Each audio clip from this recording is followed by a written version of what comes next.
Welcome to the Golden Page Society. I am your host and I have a story for you. Now, this story is inspired by the writings of R.L. Stein. I am a massive fan and he was my introduction into horror and horror writing. So, this story is called Munson Manor. I hope you enjoy. Munson Manor. The old Munson house stood at the end of Grimsley Street. The house has been abandoned for many years. Some say it's haunted, but to the residents of Grimsley Street, it is just an eyesore. The house has a worn brown door with brass handles and a crooked roof with missing tiles. The upstairs window overlooking the street, but blocked by a tree, is covered in moss and the window pane is cracked. The front garden is overgrown and filled with trash that the kids from the street have thrown over. One young boy, Tommy Knight, swore he saw a ghost in the window. He would say, "It stood in the window whiter than snow. It looked at me, opened its mouth, and cracked my glasses with its scream."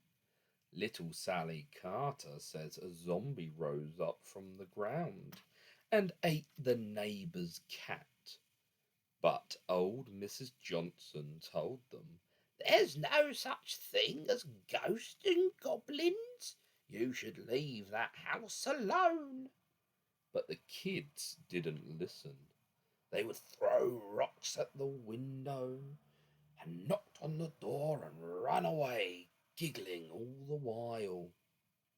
One night, whilst in bed, Tommy was snuggled in tight, but awoke with a fright.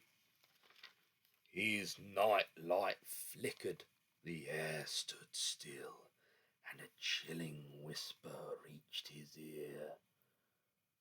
"Tommy, we need you." Tommy froze in place. The colour drained from his face. He called for his mum, but she never came. He tried to call again, but his lips had sealed shut. His body shot out of bed and started walking down the hall. Tommy tried to stop his body, but it moved on its own. Before he knew it, he had left his home and was walking down the street. He finally stopped outside the Manson house. He was frozen in place. There was a noise. It was footsteps, and from around the corner, little Sally Carter. She stopped in front of him. Her lips were sealed, and there was fear in her eyes. Bang! The house's door burst open, and in the doorway stood Mrs. Johnson. With a wicked grin, she said, "I told you to leave the house alone. Now you must pay." The pavement shifted and twisted under the kids' feet, then flung them through the door. In the morning, Mr. and Mr. Carter and Mr. and Mrs. Knight put up missing posters, hoping to see their kids again. "Don't worry, dears. We'll find them," said Mrs. Johnson. Well, that is Munson House.